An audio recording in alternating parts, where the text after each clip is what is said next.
តិចច្រឡំថាយកលុយ4,50000ទៅទិញម្ហូបនេះមកផ្ទះនេះបានណាប្រហែលបងអូនគឺមិនដូចឆ្នាំថ្ងៃនេះគូក្រាំងមានម្ហូបថ្មីមួយទៀតគឺពោះស្រវឹងបាទពោះស្រវឹងនេះផងដែរដូចកុំឲ្យបងប្អូនមកឃើញគឺគ្រឿងច្រើនណាស់ហើយគ្រឿងរបស់ខ្ញុំនេះគឺគ្រឿងនៅផ្ទះស្រេចហ្មងហើយដូចបងប្អូនវាចង់តាមណានហើយនឹងចង់ចេះជាមួយនឹងពូបារាំងថ្ងៃនេះតោះតែមើលជាមួយខ្ញុំពីរបៀបធ្វើតែខ្លះពីក្បាច់គុណនៃពោះស្រវឹងបាទមិនតបមកយើងយកពោះពីធុងក្លាសេដែរអាចដល់គងអត់មួយហ្នឹងดูទៅលេងទឹកហើយបើសិនជាពោះនេះដែរផងដែរណាម្ហូបនេះបើសិនជាខ្ញុំធ្វើមិនញ៉ាំទេណាបងប្អូនតើតារៀងlạiមានសារដំណាក់កាលពីច្រើនណាហើយពោះនេះផងដែរគឺត្រកត្រលណាបងប្អូនអើយហើយធំហើយខែនេះផងដែរចិត្តអត់ពោះវាសារតែទឹករីងដែរពោះនៅតាមព្រៃនៅទន្លេយើងសើបានទេហើយដូចបងប្អូនបានធ្វើនេះគឺដាំទឹកឲ្យពុះដាំទឹកឲ្យពុះយើងស្រោះពោះនេះស្រោះនេះយើងធ្វើឲ្យទៅក្រៅទឹកស្អីយើងស្រោះពោះនេះឲ្យបានមកហ្វ្លុកទៅដើម្បីយើងបកឬក៏កោះឲ្យអស់សកាវិវាយើងបានយើងយកទៅចំបានឬទៅធ្វើម្ហូបវាអត់មានជាតិសការបស់វាផងដែរបាទហើយបងមកឃើញគឺស្រោះរឹងយូរណាស់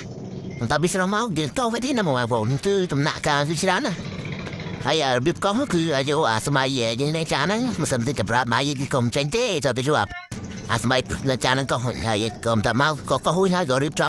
វាមែនណាបងប្អូនវាយកគ្រឿងក្នុងអាចនោមមកវាគឺវាចាញ់បំផុតតែមិនជាណាកុំដកពោះវាទៅឲ្យច្រើនពេកពោះវានឹងឯងគឺវាឆ្ងាញ់យើងលោអស់ច្រើនហើយគឺវាមិនចាញ់ទេដកតែអាចនៅទៅវាបន្តិចទៅបានហើយបងប្អូនអើយហើយមួយនេះផងដែរគឺសបោពងណានៅទឹកស្រកនេះពងច្រើនណាស់មកមួយว่าជាពីក្រពីហ្នឹងបងប្អូនឃើញតិចតែលោកក្នុងអស់គឺឆ្ងាញ់ទេយើងដកតែពោះវាអាចវាទីមិនចេញមកគឺបានហើយព្រួយហើយតើតលេគ្រឿងមួយពូរាំងបាទស្គរមានចំនួន9លព្រាអំបិលមួយចំហើយកាសៀវ6លព្រា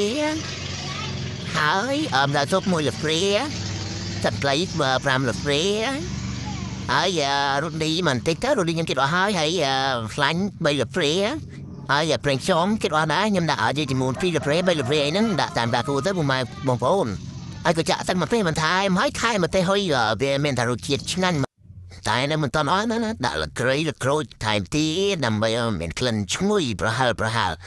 ហើយដល់ពេលរៀបចំរួចស្រេចមកហើយយើងត្រូវតែច្របល់វាណាបងប្អូនច្របល់ឲ្យសប់ឬថាឲ្យវាសប់ចូលជាតិជួយទៅវាចឹងណាហើយដូចជាពោះស្រវឹងនេះផងដែរបងប្អូនបានឃើញក្រូចដែលកាត់ចោលត្រង់ទៅយើងរៀបទៅមកហើយចាក់ប្រាប់បាត់ឆ្នាំណាហើយឆ្នាំមិនចេះផងដែរបងប្អូនព្រោះឆ្នាំរៀនខ្លះដើម្បីមកវាខ្លោចបន្ទាប់ពីនេះពោះស្រវឹងយើងរួចជាការស្រេចហើយកុំភ្លេចអាចដល់ចំក្រោយគឺវាមកកំប៉ុងដើម្បីចាក់ចូលក្នុង